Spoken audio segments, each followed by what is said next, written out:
కూటమి ప్రభుత్వం అధికారంలోకి వచ్చాక తిరుమలలో ప్రక్షాళన చేపట్టామని, గత ప్రభుత్వం తీసుకున్న నిర్ణయాలను సమీక్షించి కొన్నింటిని రద్దు చేశామని టీటీడీ చైర్మన్ బీఆర్ నాయుడు తెలిపారు. సామాన్య భక్తులకు ప్రాధాన్యత ఇవ్వడమే లక్ష్యంగా వీఐపీ బ్రేక్ దర్శనాల్లో మార్పులు చేశామన్నారు. గత ధర్మకర్తల మండలి కమిషన్ల కోసం ఇంజనీరింగ్ విభాగంలో చేపట్టిన వందల కోట్ల రూపాయల పనులపై విచారణ చేస్తున్నామని తెలిపారు. 6 నెలల్లో పలు కీలక నిర్ణయాలు తీసుకున్నామని చెబుతున్న టీటీడీ చైర్మన్ బీఆర్ నాయుడుతో మా ప్రతినిధి నారాయణప్ప ముఖాముఖి చూద్దాం.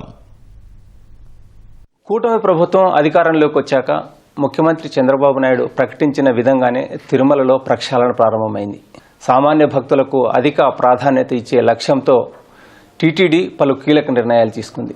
ఇందులో భాగంగా బ్రేక్ దర్శనాల సమయాన్ని మార్చడం ద్వారా సామాన్య భక్తులకు అధిక సమయం దర్శనం కేటాయించే లక్ష్యంతో చర్యలు చేపట్టింది. ఇందులో భాగంగా 1వ తేదీ నుంచి బ్రేక్ దర్శన సమయాలను మార్చారు. అదేవిధంగా వేసవి సెలవుల నేపథ్యంలో భక్తుల రద్దీ అధికంగా ఉంది. భక్తుల రద్దీకి అనుగుణంగా ఎలాంటి ఏర్పాట్లు చేస్తున్నారు? కూటమి ప్రభుత్వం అధికారంలోకి వచ్చాక ధర్మకర్తల మండలి కొత్తగా కొలువు తీరాక ఎలాంటి నిర్ణయాలు తీసుకున్నారు? తీసుకున్న నిర్ణయాల అమలు ఏ మేర ఉంది? ఈ విషయాలు తెలియజేసేందుకు మన దగ్గర తిరుమల తిరుపతి దేవస్థానం ధర్మకర్తల మండలి చైర్మన్ బీఆర్ నాయుడు ఉన్నారు. వారిని అడిగి మరిన్నో తెలుసుకుందాం. సార్ నమస్తే. ఈ వేసవి సెలవుల దృష్ట్యా భక్తుల రద్దీ అధికమవుతోంది. సామాన్య భక్తులకు అధిక ప్రాధాన్యత ఇచ్చేలా భక్తుల రద్దీకి అనుగుణంగా మీరు ఎలాంటి ఏర్పాట్లు చేశారు? ఓం నమో వెంకటేశాయ. ఇప్పటికే గుర్తించి ఉండాల్సింది, ఎందుకంటే చాలా సంస్కరణలు 24 గంటలు దీని గురించి మేము ఆలోచన చేసాం. భక్తులు విపరీతంగా వస్తున్నారు. మనం ఆ భక్తుల్ని తిరుమలకి రావద్దు అని మనం చెప్పలేము. ఒకవేళ మనం చెప్పినా కానీ భక్తులు వినే పరిస్థితి ఉండదు. కాబట్టి దాన్ని ఎలా మనం అధిగమించాలి, సామాన్య భక్తులకు మనం ఏ విధంగా వాళ్ళకి ఏర్పాట్లు చేయాలనే దాని మీద లోతుగా అధ్యయనం చేసినాం. గతంలో లాగానే ఈ మే, జూన్ ఈ 2 నెలలు ఈ విఐపీస్కి ఏదైతే ఉందో వాళ్ళ దర్శనాలు లేఖలు, వాళ్ళు ఇచ్చే సిఫార్సు లేఖలు ఏదైతే ఉందో రెఫరల్ లేఖలు, దాన్ని రద్దు చేయడం జరిగింది. ఎవరన్నా ఎమ్మెల్యేలు కానీ విఐపీస్ వస్తే మాత్రం వాళ్ళు సెల్ఫ్ వస్తే మాత్రం వాళ్ళకి దర్శనాలు ఇవ్వటం జరుగుతుంది. అది ఎందుకు అలా తీసుకున్నామంటే లక్షల మంది జనాలు వస్తున్నారు, వాళ్ళకి దర్శనం దొరకట్లేదు. సామాన్య భక్తులకు పెద్దపీట వేయాలి అనే ముఖ్యమంత్రి గారి కాన్సెప్ట్ అది. సో వారికి అనుగుణంగానే మనం ఈ నిర్ణయం తీసుకున్నాం. ఇప్పుడు సుమారు 84-85 వేలు రోజుకి దర్శనం చేసుకుంటున్నారు. ఇది రాను లక్ష దాకా పోయే అవకాశాలు కనిపిస్తున్నాయి. దానికి తగ్గట్టుగానే అన్ని ఏర్పాట్లు చేస్తున్నాం. క్యూ లైన్లో కానీ ఇతర కానీ వాళ్ళకి భోజన సదుపాయాలు, పిల్లలకి పాలు, బిస్కెట్లు అన్ని సక్రమంగా అందిస్తున్నాం. ఎలాంటి ఇబ్బందులు లేకుండా ఈ 3 రోజుల నుంచి చాలా బ్రహ్మాండంగా దర్శనం చేసుకొని చాలా మంది హ్యాపీగా పోతున్నారు. మీరు అదేవిధంగా మార్నింగ్ 6 గంటలకి దర్శనం అనేది కూడా మనం ఇప్పటి నుంచి కాదు, మా చిన్నప్పటి నుంచి చూస్తున్నాం. ఏఈడి అని ఉండేది, అర్చన అనంతర దర్శనం అని. సో అప్పుడు కూడా మనం 5:30-6 గంటలకి దర్శనం చేసుకొని 9 మొత్తం తిరుమల అంతా రూములు కూడా ఖాళీ అయిపోయి మళ్ళీ కొత్త వాళ్ళకి ఇవ్వడానికి సులువుగా ఉండేది. సో అందుకని ట్రయల్ బేసిస్ రన్లో చేద్దాము ఈ 2 నెలలు బోర్డులో మేము డిసైడ్ చేయడం జరిగింది. అది 1వ తారీఖు నుంచి ఇంప్లిమెంట్ చేస్తాం. మా ఫీడ్బ్యాక్ ఎలా ఉందంటే 100% చాలా బ్రహ్మాండంగా ఉంది, చాలా బాగుంది అనే ఫీడ్బ్యాక్ వచ్చింది. అంటే ఇప్పుడు కూటమి ప్రభుత్వం అధికారంలోకి వచ్చాక ధర్మకర్తల మండలి నూతన ధర్మకర్తల మండలి కొలువు తీరి 5 నెలలు దాటిపోయింది. దాదాపు 5 సమావేశాలు జరిగాయి. ఈ సమావేశాల్లో మీరు ఎలాంటి నిర్ణయాలు తీసుకున్నారు? తీసుకున్న నిర్ణయాలు, చేసిన తీర్మానాల అమలు ఏ స్థాయిలో ఉందంటారు? చాలా నిర్ణయాలు తీసుకున్నాము. ఈ రోజుకి 6 నెలలు కంప్లీట్ అయింది. కొత్త మండలి వచ్చింది. నవంబర్ 6న మేము మా కమిటీ ఏర్పాటు అయింది. సో ఈ రోజుకి 6 నెలలు అయింది. 6 నెలల్లో 3 బోర్డు మీటింగ్లో చాలా నిర్ణయాలు తీసుకున్నాము. ఒక నిర్ణయం తీసుకున్న దాన్ని ఇంప్లిమెంట్ చేయాలంటే దానివల్ల కొన్ని ఇబ్బందులు ఉంటాయి. సో ఆ ఇబ్బందులన్నీ అధిగమించి ఒక్కొక్కటి చేసుకుంటూ వస్తున్నాము. ఏ ఒక్కటి కూడా మిస్ కాదు.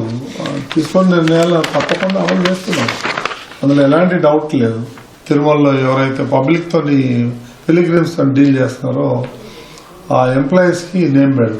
ఎందుకంటే చాలా కంప్లైంట్స్ వచ్చినాయి మాకు, ఈ సరిగా సమాధానం ఇవ్వట్లేదు, ర్యాష్గా మాట్లాడుతున్నారు, వేరే భాషలో మాట్లాడుతున్నారు, కంప్లైంట్స్ ఉన్నాయి. కాబట్టి వాళ్ళని ఐడెంటిఫై చేయడానికి వాళ్ళ నేమ్ అది కూడా అప్రూవల్ అయింది, అది కూడా ప్రాసెస్లో ఉంది, అది కూడా తొందరలోనే అయిపోతుందని అనుకుంటున్నాను.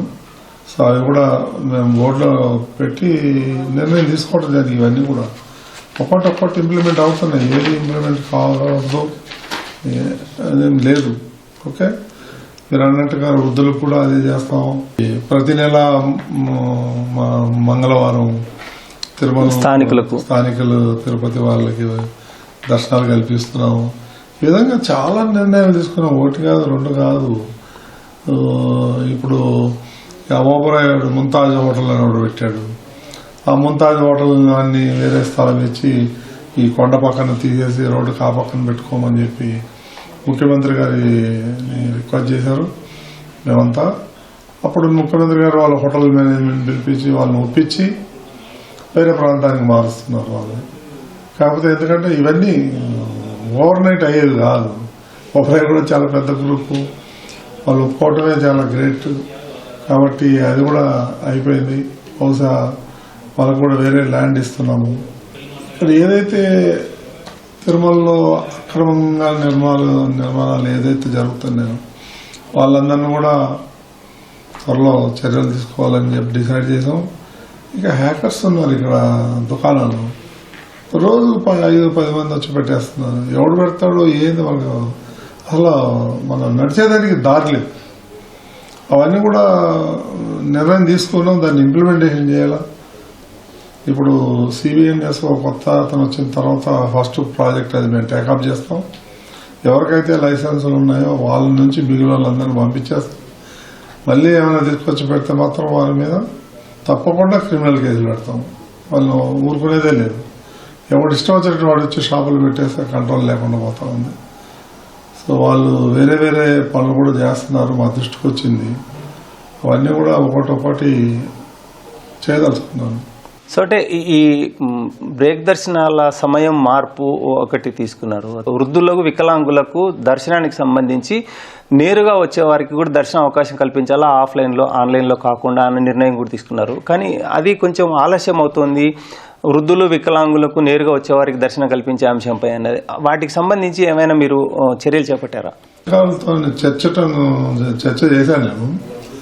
వాళ్ళు అనేది ఏంటంటే ఒకటేసారి 10,000-20,000 వికలాంగులు వృద్ధులు వస్తాయి, అప్పుడు ఏం చేయాలా ఆఫ్లైన్లో? సో ఆ టెక్నికల్ ప్రాబ్లం చాలా రైజ్ అవుతా ఉంది. దాన్ని ఎలా మనం మినిమైజ్ చేయాలా? 1,500-1,000 మందికి అయితే మనం చేయించవచ్చు. ఒక 5,000-10,000 వస్తే మేము ఎట్లా చేయాలా అనేది క్వశ్చన్ రైజ్ అయింది.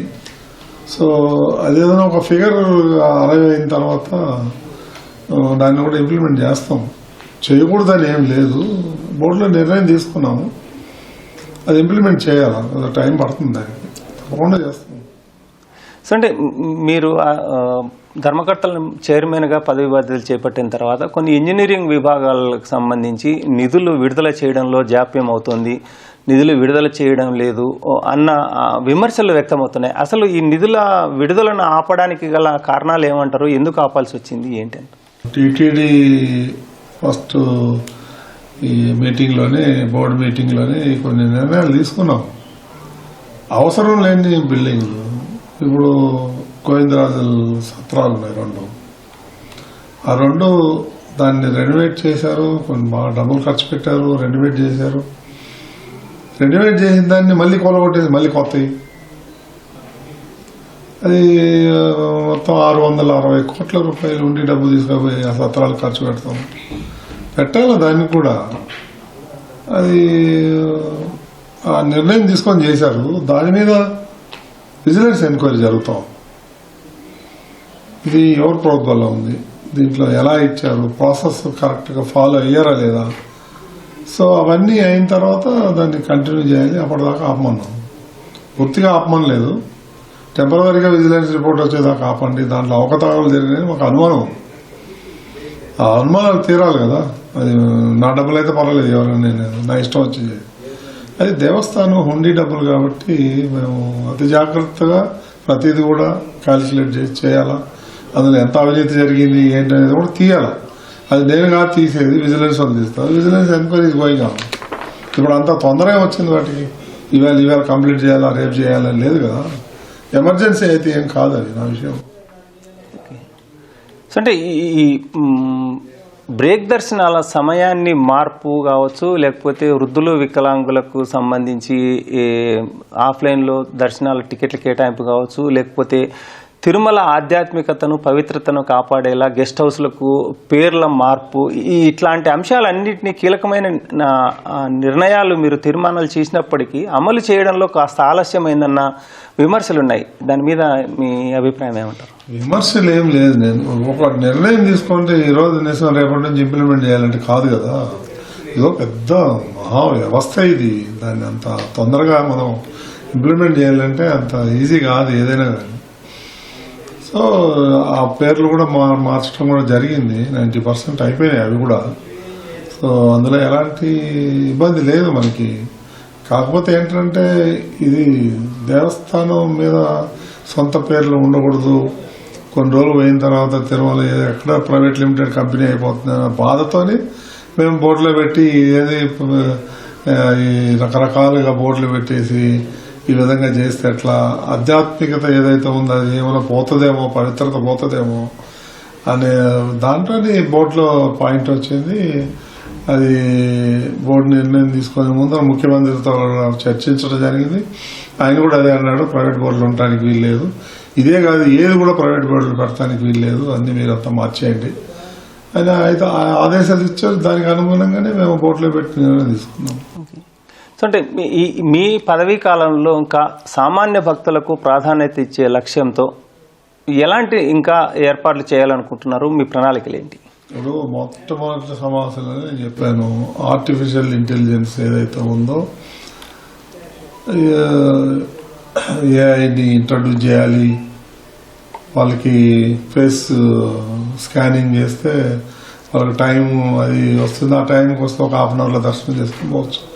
అప్పుడు క్యూ లైన్లు అవి ఇవి ఇబ్బంది పడకుండా 20 గంటలు అవన్నీ అవాయిడ్ చేయడానికి మనం నిర్ణయం తీసుకున్నాం. దానికి కొంత ఆలస్యమైన మాట వాస్తవం. కొన్ని కంపెనీలతో ఆఫీసర్స్ ఎవరైతే ఉన్నారో వాళ్ళు మాట్లాడారు. వాళ్ళు మాట్లాడిన తర్వాత బెస్ట్ గూగుల్ వాళ్ళు వచ్చారు. గూగుల్తో అగ్రిమెంట్ అయింది. ఇక దాన్ని ఇంప్లిమెంట్ చేయాలి. వాళ్ళు దాని మీద వర్కౌట్ చేస్తున్నారు. బహుశా 3 నెలల్లో ఒక కొలిక్ రావచ్చేమో అని అనుకుంటున్నాను. అట్లా వస్తే ఇంక మనం 90% ఈ ప్రాబ్లమ్స్ అన్ని పోతాయి నేను అనుకునేది. అది తప్పకుండా అమలు చేస్తాం.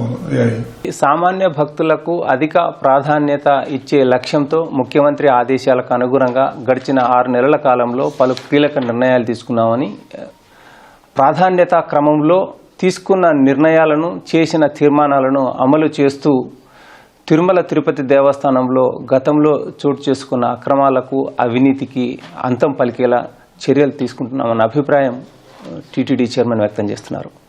కెమెరామెన్ శేఖర్తో వినారాయణప్ప, ఈటీవీ న్యూస్, తిరుమల నుంచి.